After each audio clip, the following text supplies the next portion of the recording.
syukur kepada Allah Subhanahu wa taala, perhimpunan yang kita duduk, perhimpunan yang dihubungkan dengan Nabi sallallahu alaihi wasallam, perhimpunan dihubungkan dengan segala anbiya, aulia, siddiqin, syuhada, salihin. Perhimpunan itu berhimpun itu akasnya ataupun sebalik berhimpun itu berpisah. Insan manusia itu cenderung hatinya itu, kasih hatinya itu kepada sesuatu yang berhimpun, bukan berpisah. Sebab itu satu manusia yang dekat dengan satu manusia yang lain, kalau dia berpisah, dia rasa kurang selesa. Sebab naluri manusia ini sifatnya itu berhimpun. Kalau tidak ada perhimpunan, tidak ada manusia itu. Jadi manusia itu perhimpunan juga antara lelaki dan jantina itu berhimpun. Maka jadilah sesuatu yang jadi itu. Begitu juga kesempurnaan manusia itu. Berhimpunnya setiap juzuk daripada juzuk dirinya itu. Berhimpun juga itu. Kalau kita pandang masjid ini, kalau masjid ini terpisah dengan satu dengan sesuatu, benak di antara benak itu terpisah, apakah akan terjadi masjid ini? Mestinya tidak. Ya, kita boleh lihat keliling kita itu, dalam diri kita itu, dalil yang terang jelas nyata. Hakikatan kehidupan itu perhimpunan. Kalau nak dihimpunkan,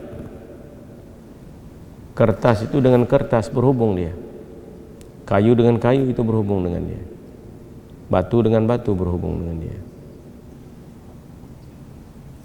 Maka perhubungan ini dia berhajatkan satu sebab. Dia memerlukan satu yang menjadikan sebab musabab perhimpunan itu berlaku. Betul juga perpisahan. Sebab apa dia berpisah?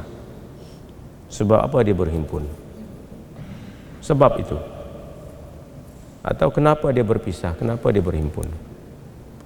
Maka di sini datanglah pada satu titik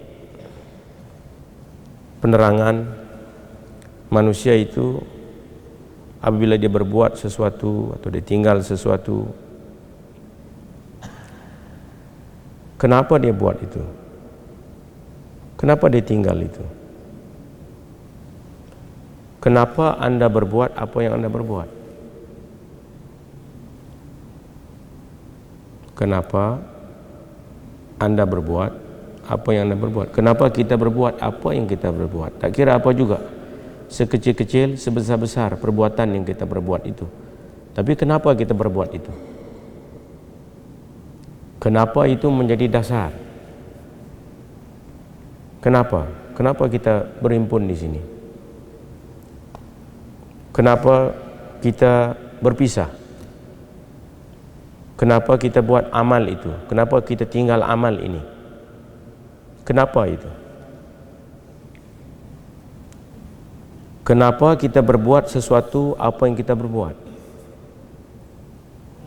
Maka setengah daripada kenapa dan mengapa itu sangat berhubung juga dengan perhimpunan itu. Sebab kita buat sesuatu itu nak dapatkan perhimpunan itu, perhimpunan yang menjadikan kekukuhan. Sebab bercerai itu roboh, berhimpun itu kukuh. Jadi kalau diregukan di antara roboh dan kokoh itu, mana yang kita akan pilih? Kalau diletakkan dua pihak itu, antara kukuh dan roboh, dengan sendirinya tidak perlu berpikir lagi, insan manusia akan terus memilih yang kukuh itu. Maka yang kukuh itu dikaitkan dengan perhimpunan.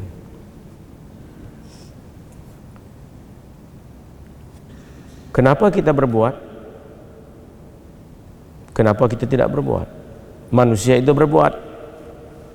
Ada manusia yang tidak berbuat? Tidak ada. Datang saja di muka bumi ini, si kecil itu bila lahir saja, mesti ada baginya harakat, mesti ada baginya sukun dan harakat. Itu hakikatul amal. Al-amalu harakatul jismi awil qalb. Yang dikatakan amal itu sama ada harakat yang bahasa jisim yang nampak zahir itu, awil qalbi, atau gerak hati. Jadi hakikatan manusia ini, amal itu, berbuat itu, menjadikan pusat tengahan manusia itu. Sebut saja manusia itu, apa dia sedang berbuat. Oh, mana Ahmad itu di bawah, apa dia sedang berbuat.